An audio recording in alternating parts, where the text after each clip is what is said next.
You can see every single bone in my body. Well, that's good. You save a fortune on I would be X-rays. feeding you pasta and bread every day. I don't eat much, actually, because eating disorder, because of depression, but whatever. You never have to get X-rays. They just look at you and go, yeah, you got a little bit of calcium built up on C5. Yeah, exactly. So there's the good side of it. Now you need to put all those disorders away and be healthy. Life is full of challenges, but there's no reason to be depressed unnecessarily. Well, it's not unnecessarily. I've had a very, very, very hard life, but That I can relate to. So I hear you.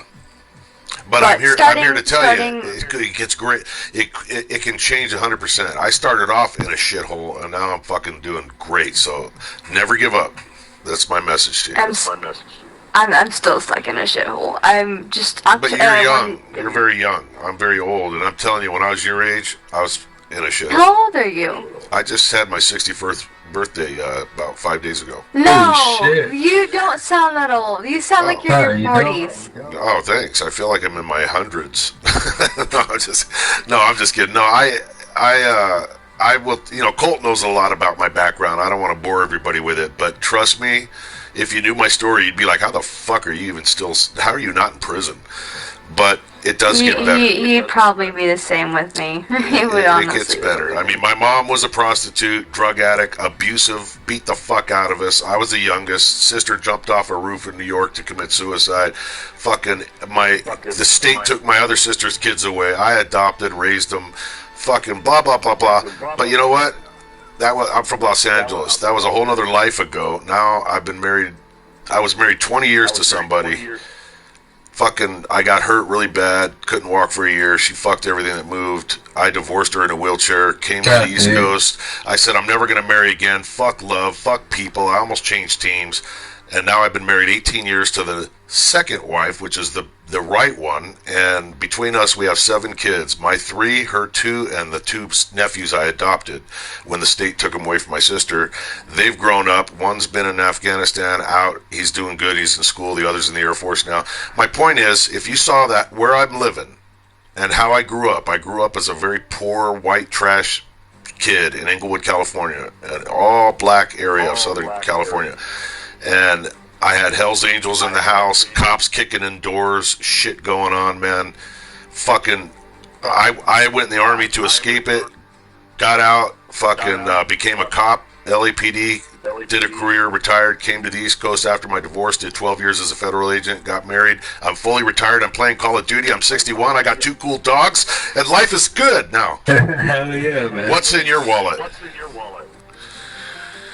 Come on, I was going to ask you if you were in the Army because of Airborne 80. Oh, that was the year I went to jump school. Yep, that was the year I got my wings. I figured as much. I'm in the Army National Guard now. Oh, outstanding, brother. Outstanding. What's in my wallet? I mean, just sing it, because you know what's cool about Call of Duty? One thing I learned is we're all voices. Now, in this group, we're all really nice, but there's really no reason to hide anything, man. Just let it all out. People do it all the time. I love meeting people on this thing.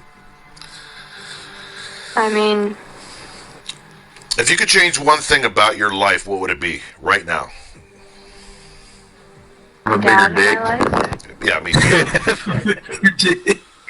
If my dad had been in my life, then maybe my life would have been different and I wouldn't have been... What happened? Where's your dad at? Abused and nearly killed several different times since I did.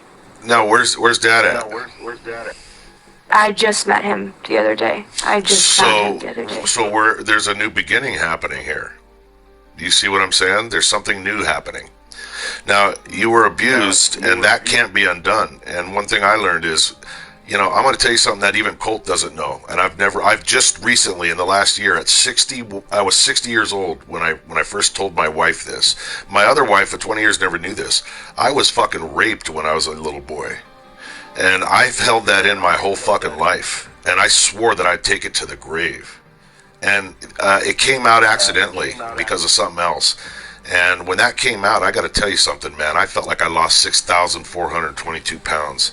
I thought I'd be ashamed. I thought my wife would look at me different, think I was gay and some fat. I have been fucking shoving that shit in my whole life. And here's the deal.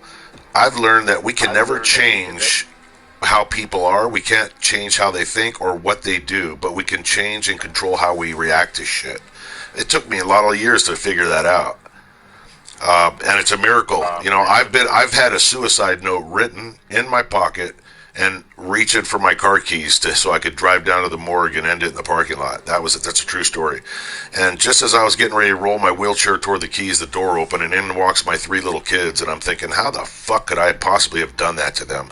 And I was so ashamed. I ended up, years later, I did volunteer work on a suicide hotline for 2 years because I was like, man, I'll never get that low again.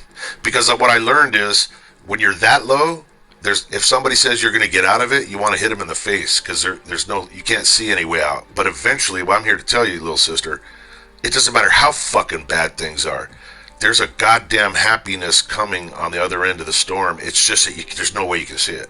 No fucking way you can see it. And I could tell you all day long that your life is going to be beautiful, but until you get there, you're going to look back and go, that motherfucker on Call of Duty back in 2023, he was right. And I promise you, you already just told me a little clue. Something's changing in your life. You just met your dad.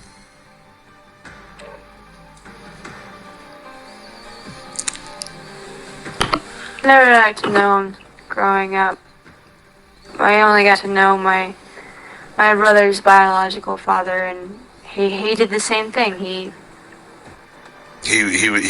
abused you. Oh, he used me in a different way. Well, you know whose fault that was? Do you? You my tell mother's. me. Okay, and who else? His. Yeah, whose fault wasn't it? Mine. Exactly. We have no fucking control. You know, I used to live in a motel and my mom was turning tricks with big giant black guys, not that it mattered the color, but literally right next to my sister and I, because there was no bedroom. That's how I grew up watching. I watched my mom fucking turning tricks right next to me, man. And if you don't think that fucks with your head, try going through puberty when the first sex you had exposure to was your mom fucking some dude right next to you. You know, I mean, that's how serial killers are made. But see, I still love my mom. I talk to her all the time. I'm like, Mom, you were a fucked up mother. And I'm talking to her because she's dead. And I'm like, I still love you because you're my mom, but god damn it, man, you had no business having fucking kids. Because that's how I feel. But none of that was our fault. None of this is your fault.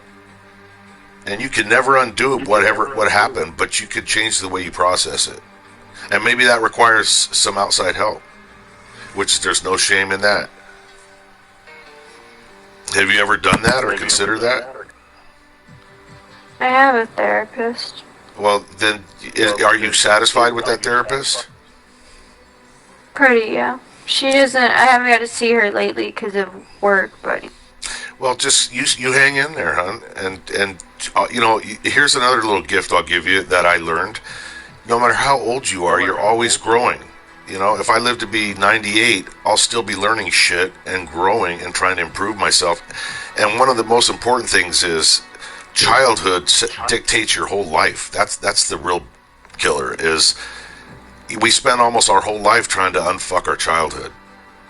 And some of us can come to terms with it, some can't, and that would be the only sister I have left, who is a absolute raging alcoholic. That's why the state took the kids away, and she'll be dead soon, just like everyone else in my family.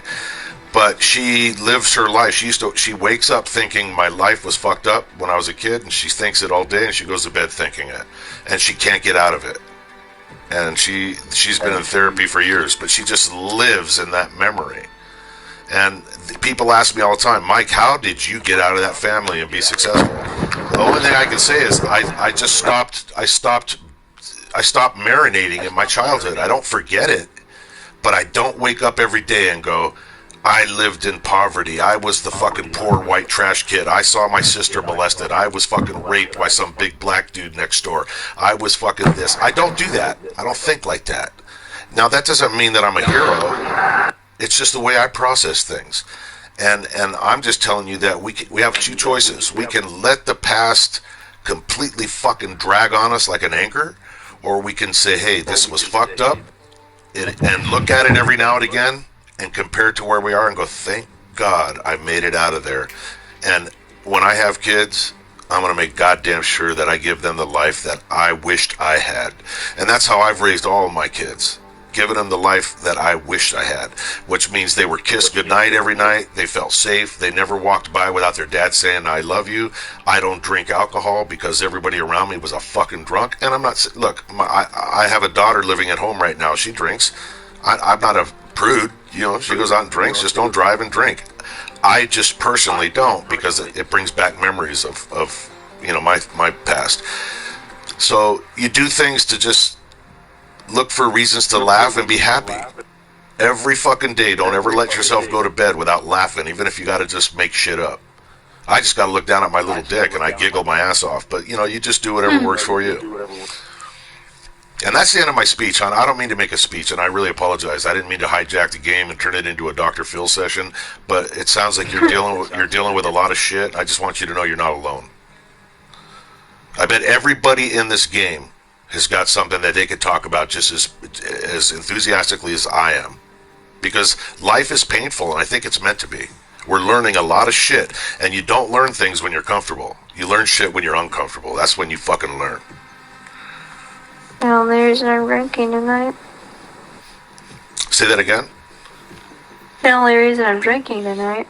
I get you, but never. But eventually, I want you to hopefully you'll learn that you can't and should not hide in that, because what that does is it creates its own set of problems. Oh, and you're the party leader now, everyone. Oh shit! I didn't know that, guys. I'm sorry. Fuck.